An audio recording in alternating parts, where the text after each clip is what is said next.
Fala, torcedor vascaíno. Vamos a mais um Conexão Vasco Notícias. Mas antes, já vai deixando sua curtida, se inscreva e ative as notificações. Sem mais enrolação, vamos a notícias. Só para também dar valor ao dedo do treinador, ele pegou o Rodrigo e falou assim, ó, toma conta do Arrascaeta. E o moleque tomou conta, fisicamente mais inteiro, mais jovem. Custou, né? O Arrascaeta botou bola na trave, óbvio, esses 20 minutos é difícil no início de jogo, o raciocínio do Arrascaeta é muito mais rápido que o dos outros. Então a gente vê um moleque de 20 anos começa, aí chega toma o primeiro drible, ele já fica ressabiado, mas o Barbieri falou assim, não, encosta, não deixa ele jogar. Aí fisicamente ele cai um pouquinho, o moleque. Já não deixou ele fazer mais nada. O meio campo do Vasco parece ter mais vitalidade que o do Flamengo, né? Isso é bem óbvio até pelos garotos que estão jogando. Inclusive o Marlon Gomes, quando ele entrou, ele foi bem na partida, né? Sofreu pênalti. E aí o André acabou vindo fazer a função de primeiro volante ali, encaixou bem também, né? Então acho que é um meio campo que tem muita vitalidade. Só para lembrar, o Marlon e o André eram a dupla de volantes de meio campo do Vasco no Sub-20. E sobraram na seleção, e sobraram na seleção. Então assim, esse meio de campo, eu acho que foi um ponto muito forte do lado do Vasco. Muito forte. E aí tem o Peck também ajudando do lado direito, né? Foi por algum momento ali secretário de lateral, ajudando muito porque é um lado que é mais forte do Flamengo. Isso aí é muito óbvio. Em compensação, o lado direito do Flamengo, ofensivamente, eu acho que deixou muito a desejar. Né, com o Everton Ribeiro e o Varela. O Varela veio errando muito naquele último terço da questão ofensiva. Tanto que entrou o Mateuzinho depois. E também é outro jogador que pra mim está pedindo passagem. Tem, obviamente, coisa a melhorar defensivamente? Ele tem. Mas na frente eu acho que ele consegue ser um pouco mais parecido com o nosso outro lateral, que é, né?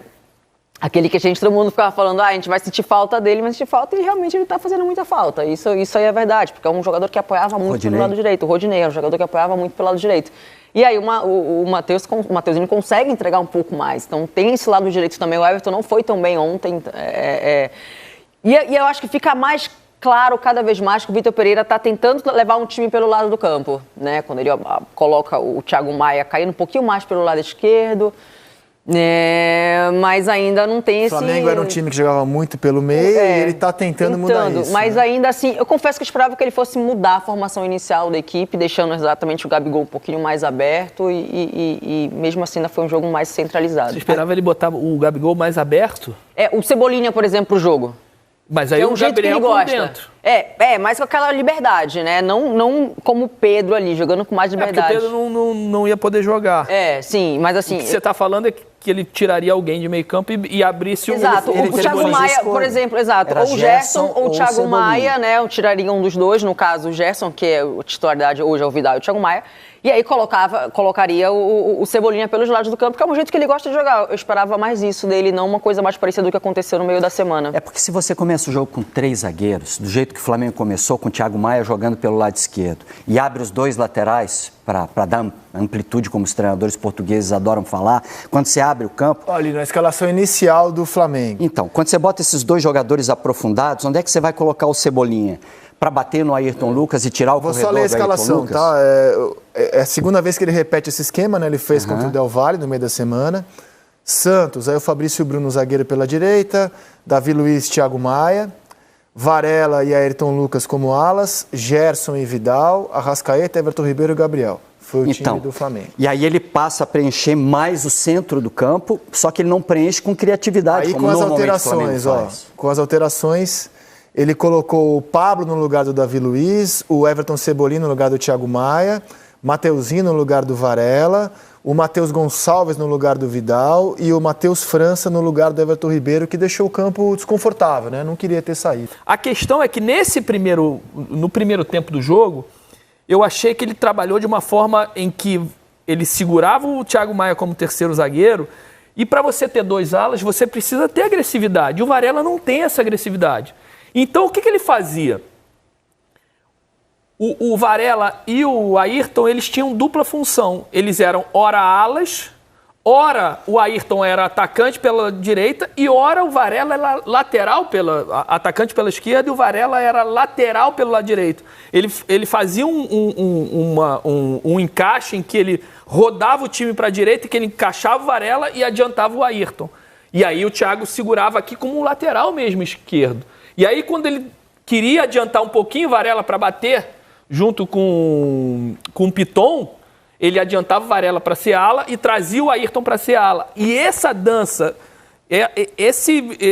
essa mudança, esse balanço de quadril, assim, num todo, né, que eu estou falando, se você não tiver um treinamento de entrosamento mesmo, de conhecer no olhar qual o momento de gatilho da saída do Varela e a volta do Ayrton, você interfere num todo, né, num bloco inteiro. Eu acho que é isso que o Vitor ainda não conseguiu encaixar. Para você mudar esquema de jogo, você precisa estar muito encaixado, você precisa ter muito entrosamento de saída, de ocupação. Mudar durante de o espaço. jogo, né?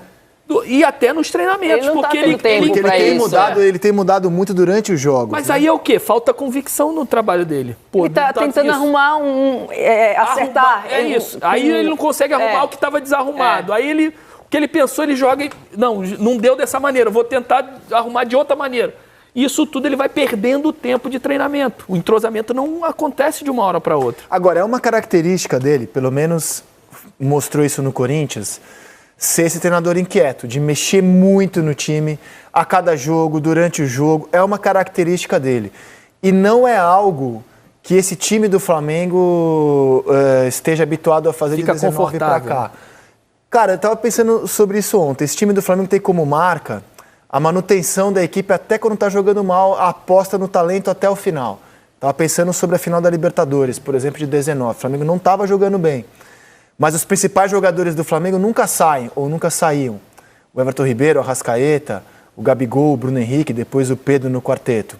Com o Dorival foi assim também, com o Renato foi assim também. Raramente ele mexia nessa estrutura, apostava nela. O Vitor Pereira tem outra cultura, ele mexe. A cultura dele é mexer. Vamos ver se isso vai se adaptar ao Flamengo. De toda forma, eu queria fazer uma provocação aqui. Se é um exagero dizer que, até esse momento, o trabalho do dá um banho no do Vitor Pereira. Porque se a gente for pensar em evolução, pega o Vasco do começo da temporada, o que o Vasco jogava e o que o Vasco joga hoje. Como o Vasco está acertadinho, como o Vasco joga, na minha visão, melhor a cada semana. E o Flamengo meio empacado, assim, meio sem a gente saber para onde vai. E até o argumento da mudança de treinador o Barbieri tem, porque ele também, como o Vitor, chegou para um time novo. E no caso do Barbieri ainda, é um time novo mesmo, muitas contratações. O Vasco é outro em relação ao Vasco que jogou a Série B. Então, contando tudo, eu acho que o trabalho do Barbieri é espetacular até aqui, cara. E a comparação com o Vitor Pereira fica covardia até, o que o Barbieri já conseguiu fazer com o Vasco e que o Vitor Pereira ainda não conseguiu fazer no Flamengo. E se a gente olhar o início do ano do Vasco, quando foi fazer os amistosos nos Estados Unidos, era um time que tinha muita dificuldade na saída de bola, por exemplo, né? A bola batia ali, o Léo não sabia muito o que fazer, etc. E hoje você consegue ver no Vasco uma saída de bola muito clara, assim, muito inteligente. O Léo vem jogando muito bem, inclusive, né? Vem sendo um jogador que vem fazendo diferencial.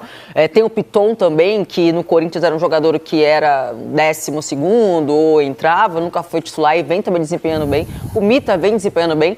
Então eu concordo que se a gente comparar um Flamengo e um Vasco, a evolução do Vasco, é muito nítida. É um padrão de jogo, é um time que compete o tempo inteiro e mais uma vez, ontem foi adaptável, porque a gente sabe que o Barbieri é um treinador que ele é propositivo, ele Quer ver o gosta de campeão do jogar. Vasco? Como a gente mostrou o Vitor Pereira, vamos ver agora o trabalho de quem venceu, né? O trabalho do Vasco com a Aline citando o reforço ali no meio campo. Então o Vasco começou com o Léo Jardim, o Pumita, o Miranda, o Léo e o Piton, que é a linha tradicional de defesa. A novidade foi que o meio-campo teve Rodrigo, André e Jair. Aí o Alex Teixeira, que ontem não fez um grande jogo, ele vinha jogando super bem. Ontem foi discreto, né, na comparação com o que ele vinha jogando. O Pedro, adorei a atuação do Pedro Raul ontem. Achei que mudou um pouquinho, né? Mudou um pouquinho do posicionamento do Alex, né? Ele estava jogando mais por quase dentro. que por dentro, encostado no Pedro, e ontem ele teve que abrir, e aí você tem uma exigência física e uma recomposição maior. Exato. Né? Eu acho que ele e o Peck tiveram essa função no jogo de ontem, eu acho que ficou muito claro, né? E o Pedro Raul foi muito importante para ele segurar a defesa do Flamengo ali. Para mim, no primeiro tempo, ele sobrou contra o Davi Luiz, por exemplo, né? Fez muita diferença ali, era o cara que prendia essa bola. Então, eu acho que, obviamente, o momento do Vasco com o Barbieri, mais uma vez, é um treinador que ele é propositivo, ele gosta de jogar pra cima, mas para encarar um adversário como o Flamengo, ele foi lá, se adaptou e deu super certo. Então, acho que o momento do Vasco tecnicamente, obviamente, que é abaixo do Flamengo, isso é indiscutível, mas o Vasco mostra que ele consegue competir. Então, eu acho que sim. Acho que sim. Acho que E a aí tua ele colocou o comparação- Campasso no lugar do Miranda, só para concluir, né? O Campasso no lugar do Miranda, colocou o Barros no lugar do Jair, o Marlon Gomes no lugar do Rodrigo. O Rodrigo fez uma partidaça ontem, o Marlon Gomes entrou bem e o Figueiredo no lugar do Gabriel Peck. E depois o Nenê no lugar do Alex Teixeira. Para mim o time caiu com o Nenê, cara. O Nenê não Campasso é conseguiu- Capasso? Capasso. Capasso. Acho que é Capasso. E E jogou ele- muito bem. E ele entrou não- muito bem. Sim. A tua comparação foi muito inteligente, porque você não comparou jogadores, elenco, nem qualidade de time. Você comparou os dois treinadores e o trabalho de cada um.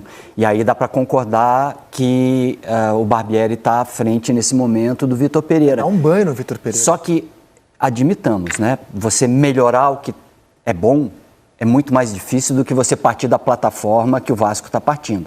O Vasco está reconstruindo. Tem razão. Para o Vasco, qualquer vitória sobre o Flamengo, numa fase de classificação, buscando algo completamente diferente do Flamengo dentro da competição, tendo um contexto totalmente oposto, com uma postura mais defensiva, usando a ansiedade do adversário, faz diferença. É outro estágio para você comparar, mas a tua premissa é inteligente. A né? premissa parte do ponto de vista da evolução. Então, por exemplo, o primeiro bom jogo que eu tenha visto do Vasco foi contra o Fluminense, na 8ª rodada. Ele perdeu aquele dia. Mas, assim, o Vasco deixou uma imagem, ali está nascendo um time. E de lá para cá, o Vasco foi jogando melhor.